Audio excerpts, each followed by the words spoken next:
Poursuite de la lecture du chapitre 22, deuxième partie de ce chapitre. Alors, comme à l'habitude, je vais reprendre un paragraphe au-dessus, histoire de se remettre un peu dans le bain et de poursuivre. Roi, par la grâce du démon, Nouma devint, comme Lycurgue, comme Thésée, comme les autres fondateurs des empires païens, législateur sous l'inspiration du même esprit. Déjà les rudiments de législation que Romulus avait donnés aux Romains sortaient de la même source. Très habile dans le commerce avec les démons, Optimus à Augur, comme l'appelle Cicéron, il en avait composé une partie. Le reste, il l'avait emprunté des Grecs, qui, nous l'avons vu, en étaient redevables au serpent législateur. Mais pour Rome, sa ville de prédilection est la future capitale de son empire. Une inspiration indirecte ne suffisait pas à Satan. Lui-même, en personne, voulut dicter ses lois. Nouma fut son Moïse. Ce personnage, que nous appellerions aujourd'hui un médium, pratiquait ouvertement l'hydromancie. Connu de toute l'Antiquité et tant de fois condamné par l'Église, ce genre de magie consiste à faire sur l'eau dormante ou courante des invocations et des cercles concentriques au milieu desquels apparaît le démon sous une forme visible et rendant des oracles.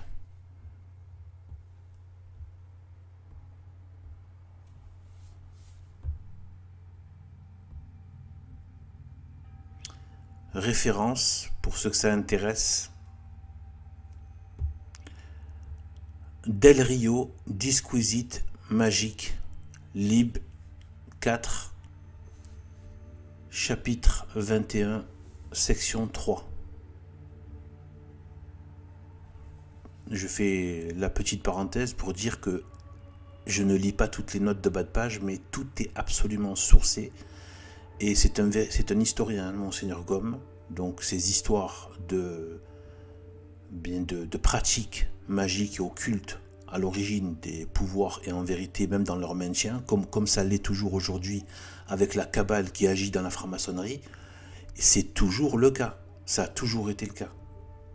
Et justement, c'est une des grosses escroqueries du démon que d'avoir fait croire à la population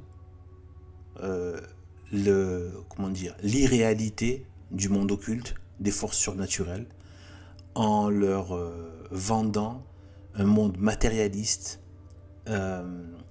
voilà, et un monde matérialiste sans aucune loi surnaturelle, aucun travail du surnaturel dans le monde. Et c'est une pierre deux coups. D'une, ça permet d'écarter les gens de Dieu, mais en plus, ça permet aux gens de ne pas avoir les armes du surnaturel. Voilà, sachant qu'attention, il ne faut pas aller vers la magie du tout, c'est une horreur, c'est horrible, hein, c'est des choses démoniaques. Hein. Imaginez de fricoter avec des démons, quoi. Je vous dis, c'est une horreur. Sur Terre et plus tard, après, en enfer. Pour l'éternité dans des supplices que vous n'arrivez même pas à imaginer. Une rage de dents, c'est rien à côté. Vous avez vu quand le dentiste vous touche le nerf de la dent, ben ça, c'est rien à côté de l'enfer. Pour l'éternité. Donc, n'allez pas fricoter avec ce genre de choses. Il y a eu des forces surnaturelles qu'on peut appeler, elles sont dans l'Église catholique. Voilà. Le signe de la croix, Jésus-Christ, l'eau bénite, etc. Les sacrements, etc., etc. Les cloches, c'est important d'avoir des cloches aussi. Les cloches, ça chasse les démons. Les cloches des églises. Et bien d'autres choses. Voilà, une vie de sainteté, eh bien, voilà, on est immunisé, en fait. On a même plus, même si on passe au travers, quoi. Même si, par exemple, si on est sanctifié, ben, notre âme est protégée, comme si elle avait un système immunitaire, en fait. Voilà. Donc, il faut toujours penser à la sanctification. Donc, vivre dans l'état de péché, que ce soit l'accumulation de péché véniel ou, pire encore, de péché mortel, même une fois, c'est déjà, comment dire, un premier pas vers l'enfer et vers la vie de ténèbres. Mais si en plus on cumule les péchés mortels, c'est ce que j'ai pu faire, c'est ce que bien des gens du monde, hein, pas que de notre génération, ont fait, ben, en fait on cumule le mal mortel. Donc en fait on devient des... On n'a plus, comment dire, on est des repoussoirs de la grâce. D'accord. Il n'y a que la bonté et la miséricorde de Dieu qui vient malgré ces états de laideur, parce que nous on ne voit pas notre âme, mais si on la voyait on prendrait peur. Imaginez un corps en décomposition, ben, l'âme en décomposition en train de mourir, quoi. Voilà, et qui ressemble au démon, quoi, hein, voilà. Eh bien, qui prend l'image du mal, quoi. Et comme un corps malade prend l'image de la décomposition, quoi. Donc il n'y a pas l'image de la santé. Un corps qui se fait, un corps qui décrépit complètement. Eh bien voilà, donc notre âme devient, voilà, mais Dieu est tellement miséricordieux qu'il ne s'arrête même pas à notre état de péché. Oui, il s'y arrête quand il veut, quand il a décidé par rapport à sa justice, sa bonté, sa miséricorde, c'est lui qui décide et son choix est toujours le meilleur. Voilà. Ceux qui sont abandonnés, ben, ils sont véritablement abandonnés. Des fois, Dieu peut abandonner quelqu'un, mais pour le récupérer un peu plus tard, quand il se sera fait assez mal et qu'il aura compris par le feu de la douleur et de la peine qu'il n'a d'autre salut qu'en Dieu. Et en fait, Dieu, c'est Jésus-Christ. Dieu fait homme et il a toujours existé. Là, c'était dans l'incarnation, mais il a gardé son humanité. Son union à l'âme humaine, il a gardé. Voilà. Et même avec son corps, il a gardé son corps. Eh bien, le corps humain, il l'a gardé. Et il peut toujours en même temps être verbe de Dieu. C'est complètement miraculeux, c'est complètement incroyable, mais c'est croyable. Il faut le croire, par la foi. Voilà, parce que en voyant tout le reste, on y croit. Et voilà. Donc, rien que dans le monde matériel, regardez autour de vous, regardez là, les merveilles. Dieu ne pourrait pas, bien sûr qu'il peut. Il peut tout faire. Donc voilà. Donc en fait, voilà, vous voyez bien que le système, voilà, cache la logique occulte, alors que justement eux-mêmes, et c'est quasiment de notoriété publique, hein, qu'il y a les loges maçonniques et que la plupart des gens, des politiciens appartiennent à des loges maçonniques, des hauts fonctionnaires et des gens qui sont dans les postes clés du pouvoir. Un peu partout, que ce soit dans le culturel, jusque dans la police, l'armée, tout, même le commerce, etc. Donc voilà, vous voyez, c'est que, donc, et dans la franc-maçonnerie, il y a la gnose et il y a la Kabbale aussi, la Kabbale juive. Donc voilà, beaucoup de Kabbale juive, mais de toute façon, la Kabbale juive elle-même, elle vient de Babylone. Les juifs ont pris, après ils ont pris pas mal de... Voilà. En fait, voilà, après ils ont fait à leur sauce une Kabbale, voilà. Mais c'est plutôt, à la base, c'est plutôt la Kabbale babylonienne. Hein. Et donc c'est tout ce qui est l'occulte au travers de beaucoup de choses, hein, les astres, les forces démoniaques, la magie, la numérologie, etc. Tout ce qui va être le nombre et les lettres et les mots, enfin voilà. Ce genre de choses. Bon bref, je ne vais pas tout rentrer dans le détail, mais voilà. Donc il y a toujours une action occulte. Un pouvoir se prend de manière solide. C'est ce qu'on apprend aussi là au travers de Monseigneur Gaume, de manière solide, soit par le démon, soit par Dieu, mais toujours de façon surnaturelle. Et ensuite, il se maintient et il ne peut perdurer que par de l'action surnaturelle. Donc vous imaginez la foutaise des conseils régionaux, conseils départementaux, conseils municipaux, hémicycles, débats, débats républicains, tout ça, c'est le carnaval démocratique pour faire croire aux clampins de base que tout ça est, entre guillemets, rationnel. Oh, on est tellement au-dessus des croyances légendaires. Si tu savais que c'était toi le crétin, en fait. Enfin bref. Alors, continuons.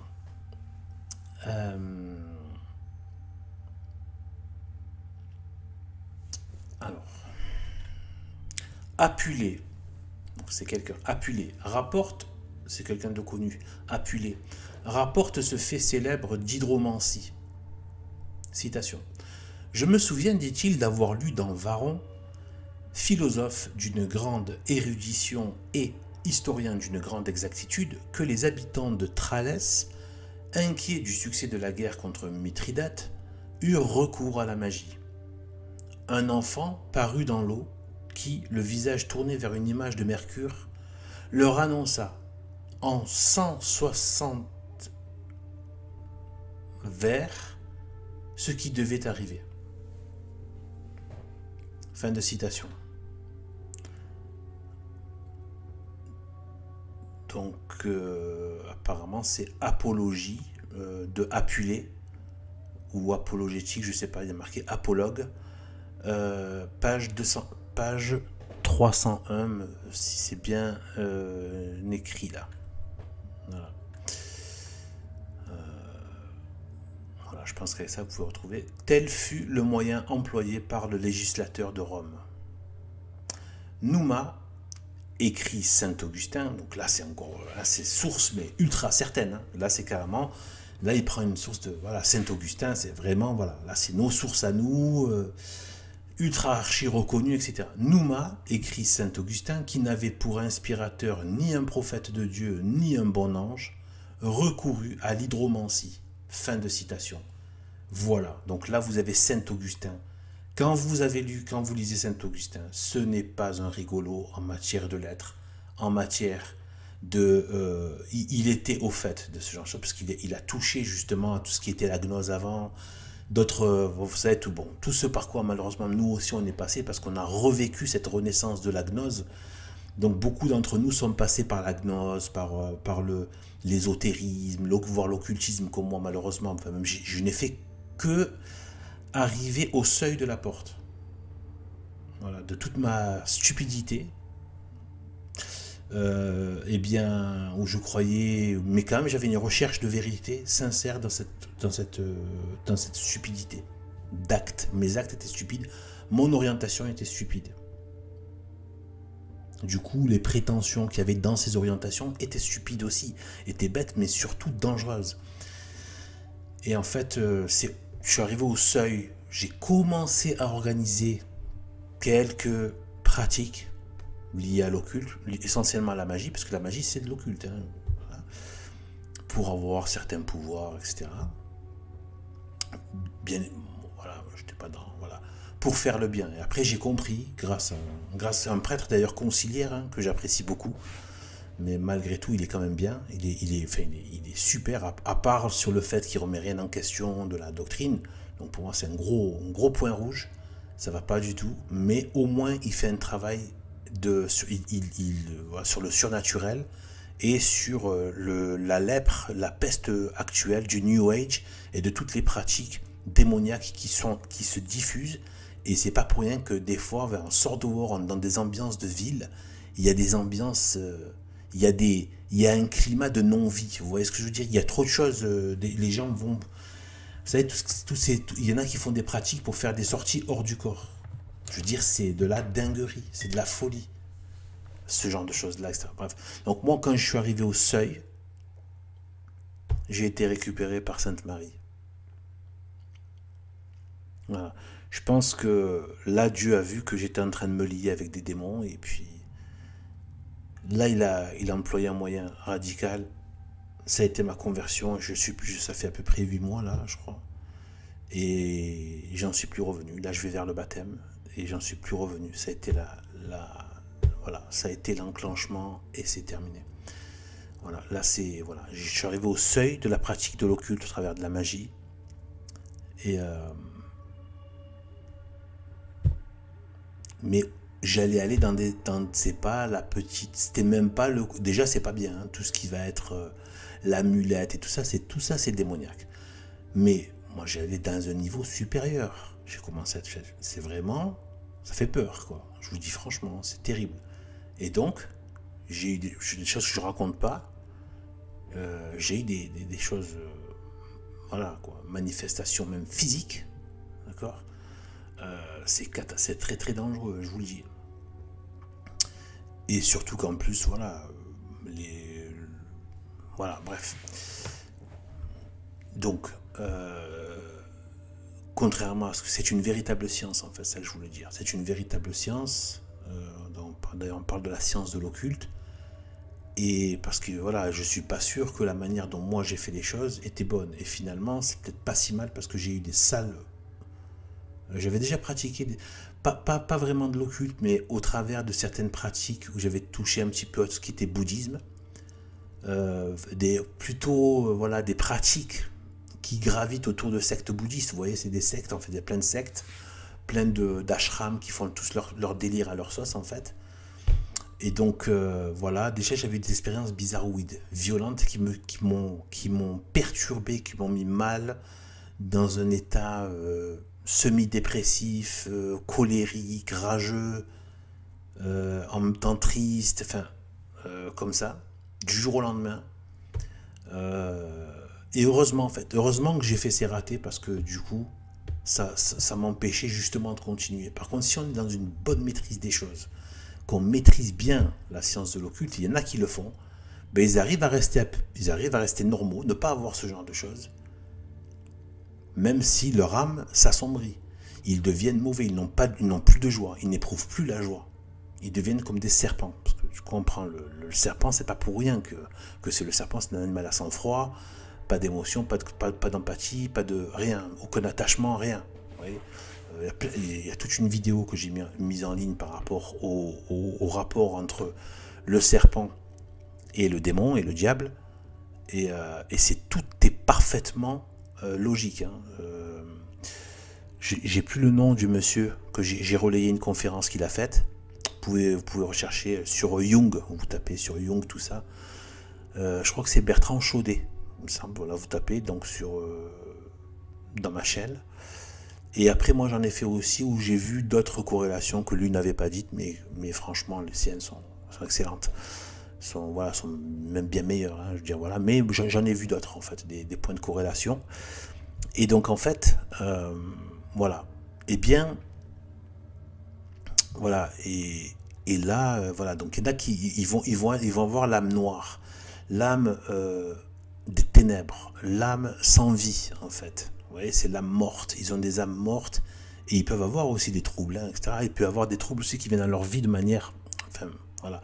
Mais voilà, ils peuvent globalement rester fonctionnels, très fonctionnels même, parce qu'ils maîtrisent. Voilà. Moi, heureusement qu'en faisant ces ratés là, j'ai des contre-coups tellement terribles que du coup, bah voilà. Et après, je suis tombé directement, enfin, comme par hasard, j'ai été guidé sur voilà, une vidéo qui parle de Sainte Marie, et après ça a été la conversion et la libération de tout ça. Voilà, très très bien. Mais ça fait beaucoup de choses. Hein. C'est une conversion. Moi, je n'en veux pas, bien évidemment. Je l'apprécie beaucoup, mon prêtre. Mais après, on a toujours à redire un petit peu sur 2-3 trucs, mais on a des choses à redire même sur moi. Donc bon, l'un dans l'autre, on a tous nos petits trucs, un peu notre façon d'être qui ne sied pas toujours à 100%, mais je l'aime beaucoup, c'est quelqu'un que je respecte, il est vraiment très très très très bien formé, et donc en théologie, donc c'est parfait, mais donc c'est des vacantistes, hein, le prêtre, et donc et bien en fait Voilà, ce que je reproche un peu des fois aux prêtres, c'est qu'ils ne parlent pas des effets de la conversion. Toujours. Ils disent qu'ils font... Voilà, quoi, c'est pas que voilà, c'est pas que le mien, c'est un peu tous. Ils parlent de la conversion, mais ils disent pas les effets de la conversion. Parce qu'il y a beaucoup de gens qui entament une conversion et qui lâchent. C'est parce qu'il y a des effets de la conversion.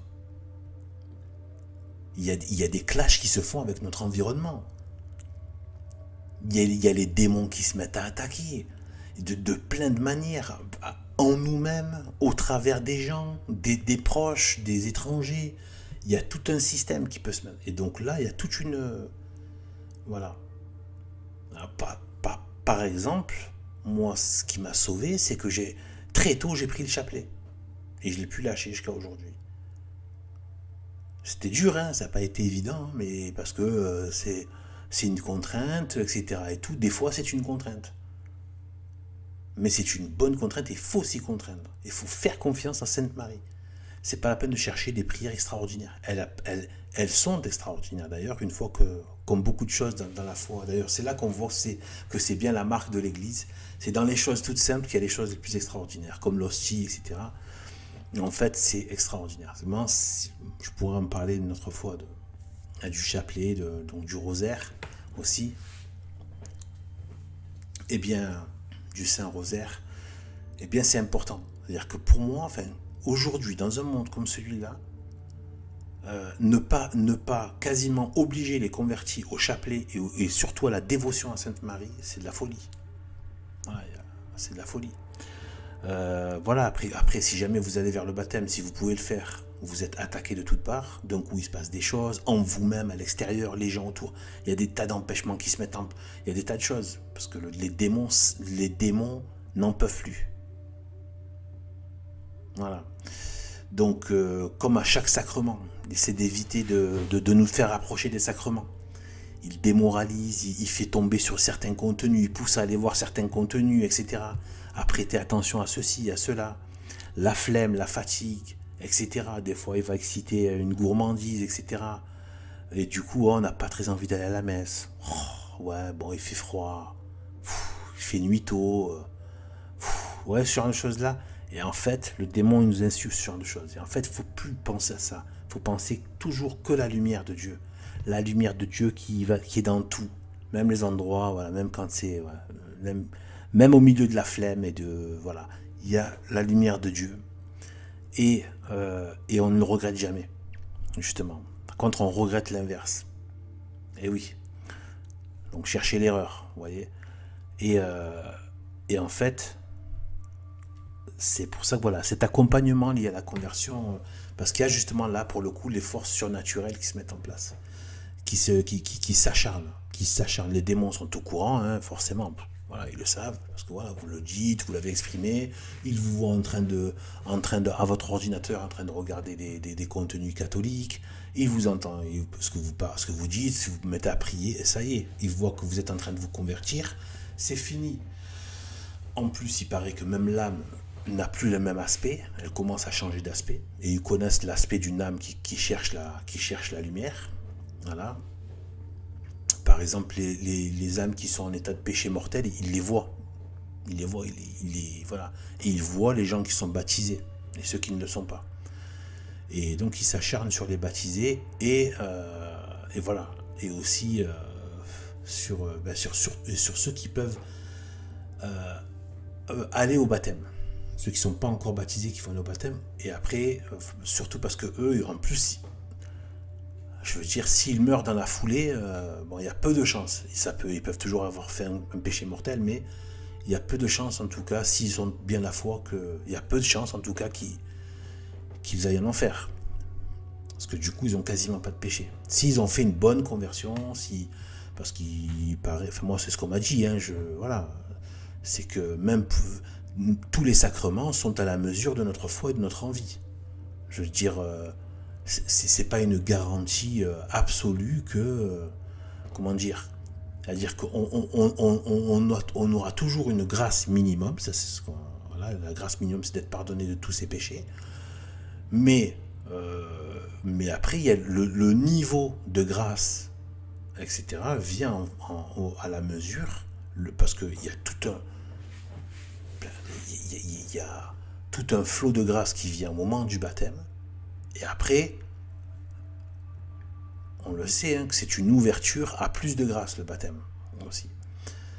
Parce que d'un coup, on devient enfant de Dieu, on peut se réconcilier beaucoup plus facilement avec Dieu, etc. Et les grâces viennent plus facilement. Donc, si on a une grande foi dans le baptême, ou dans j'imagine que c'est pareil avec la communion, la première, deuxième, la confirmation, et voire d'autres sacrements, comme pour un mariage, etc. Donc, chaque fois, il faut venir avec le plus de foi, de contrition, d'humilité, d'espérance dans les grâces de ce sacrement. À chaque fois, il faut venir avec... Il faut se préparer. Moi, c'est ça que je veux dire. Moi, on se prépare au sacrement et c'est pas rien. Moi, je vais vers le baptême, là. J'espère que tu m'amèneras jusqu'au baptême.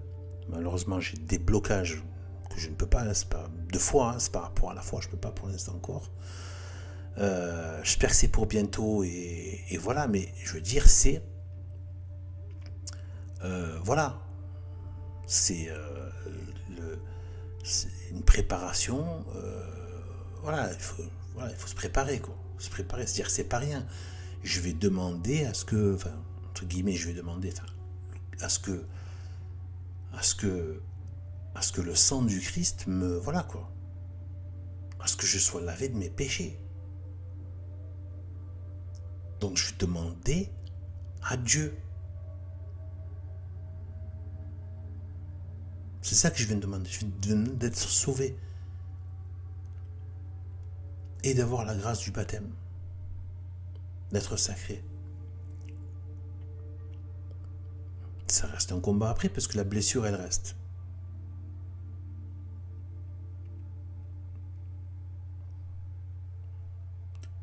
Plein de baptisés sont devenus des antichrists acharnés. Hein. C'est pas... Mais c'est... Voilà. On comprend bien ce que ça veut dire. Sinon, ce serait trop facile, hein, si on devenait tout d'un coup des saints pour l'éternité. Non, non. Voilà. Eh bien, mais il faut se préparer. Une question de préparation. Et aussi, comment dire, enfin, moi, en tout cas, c'est comme ça que je le vois, quoi. Je veux dire, il faut... et ça va pas contre la foi, hein, je veux dire, c'est d'y aller et d'ailleurs sinon je l'ai même lu, hein, de la part de Tertullien notamment, hein. Je sais plus de qui d'autre d'ailleurs, ben qu'en fait dire parce qu'il y avait plein de gens aussi qui venaient, qui avaient entendu que tu faisais le baptême et puis d'un coup tu étais tous tes péchés t'étaient pardonnés, absolument tous. Ben il y en avait plein qui se disaient tiens allez, et après tu deviens enfant de Dieu et tu as plus de chances d'aller au ciel. Alors qu'il y en avait plein qui venaient en se disant ouais, ça va me permettre de remettre les compteurs à zéro et de repartir, quoi. Il y avait des gens qui raisonnaient comme ça. Il y a des gens qui n'ont pas une morale très évoluée. Il y avait des gens un peu bruts, un peu machin, un peu voilà. Il y avait des tas de profils qui débarquaient, hein, dans le christianisme naissant. Et il y avait ce genre de profil, quoi. Voilà, donc qui avaient une mauvaise conscience, qui savaient qu'ils avaient fait plein de trucs, et qui voyaient le christianisme naissant, ça, et qui voulaient être associés à cette... voilà, qui voyaient les bons effets aussi du christianisme, mais qui ne renonçaient pas à leur vie de mauvaise. Mais qui se disaient, voilà, donc en fait voilà, je pense vraiment c'est pas rien. C'est-à-dire que je demande voilà, au sang du Christ, à sa passion, à son agonie au jardin. Tout ça une partie, aussi infime soit-elle par rapport à tout le reste de l'humanité, mais n'empêche que, voilà, je veux dire, c'est grave quand même c'est dire que, voilà, je suis responsable, moi aussi, de ce qui lui est arrivé à Jésus-Christ. Et en plus, je viens lui demander pardon. Pour avoir quelque chose de bien en retour.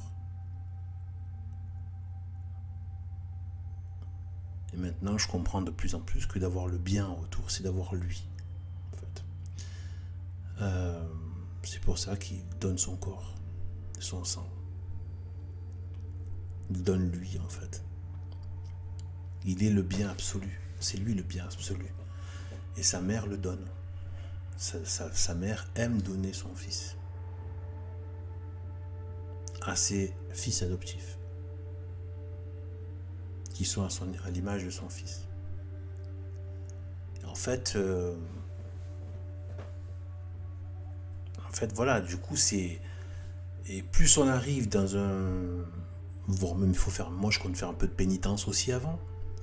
Accentuer la pénitence avant le baptême. Enfin, voilà, parce que, voilà, tout simplement, le prêtre a dit que pour tous les sacrements, tout ça,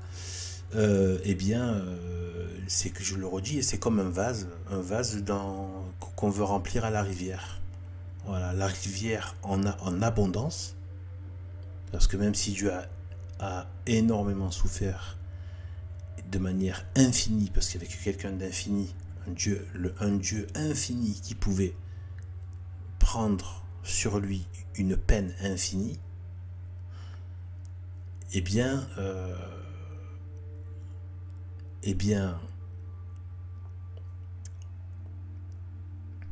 malgré ça,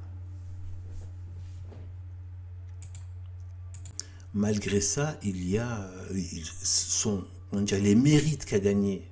Ça aussi, c'est des choses que j'ai apprises. Donc, les mérites qu'a gagné Jésus-Christ auprès de son Père par sa passion, sachant que lui-même est le reflet du Père. Attention, on parle du même Dieu, bien sûr, bien évidemment. Eh bien, ces mérites sont infinis. Infinis. C'est pour ça que il n'y a pas un stock de grâce. Les grâces sont infinies parce que les mérites de Jésus sont infinis, comme la peine qu'il a prise. Et donc, il y en a beaucoup. Mais si nous on vient avec un petit vase, c'est ce qu'a dit notre prêtre, si on vient avec un petit vase, c'est-à-dire une petite foi, de petites espérances de ces sacrements, des doutes, pas de regrets, ou peu de regrets, pas de méditation, je vais revenir un petit peu de manière un peu légère, pas de méditation, pas préparer son âme, son esprit à l'importance de la chose, la sacralité, la solennité, etc.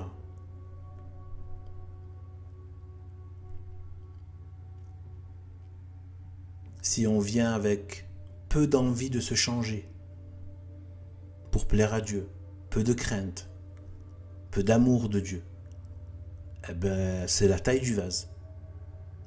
La rivière a beau faire descendre des quintolitres et des quintolitres et des quintolitres d'eau de façon ininterrompue, eh bien le vase ne remplira pas plus que la taille qu'il a. Voilà. Donc voilà, c'est un peu ça. Bon, j'ai encore fait une giga digression. Pour ceux qui veulent juste écouter le livre, je crois que c'est pas trop le truc là. En plus ça va et plus ça va et plus plus j'en fais des digressions. Allez, je vais essayer de faire une bonne traite de lecture sans digression, on verra. Donc, citation. Nouma, non, pardon, ça je l'ai déjà dit, donc, au niveau de Saint-Augustin, non. Alors, il se rendait au bord d'une fontaine solitaire qu'on montre encore et faisait les pratiques d'usage. Donc ça c'est Nouma. Donc il allait voilà, au bord d'une fontaine solitaire, voilà, et les pratiques d'usage. Alors, sous la figure d'une jeune fille qui prenait le nom d'Égérie, le démon lui dictait les différents articles de la constitution religieuse et civile de Rome et lui en expliquait les motifs. Or, les motifs de ce code, devenus par les conquêtes des Romains comme l'évangile de l'Antiquité, étaient d'une nature telle que Nouma, tout roi qu'il était, n'osa jamais les faire connaître.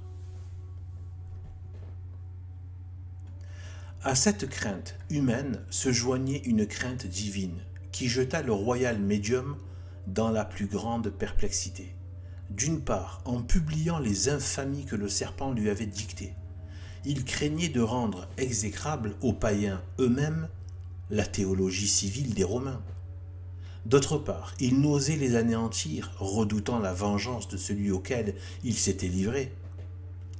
Il prit donc le parti de faire enterrer près de son tombeau ce monument d'obscénité.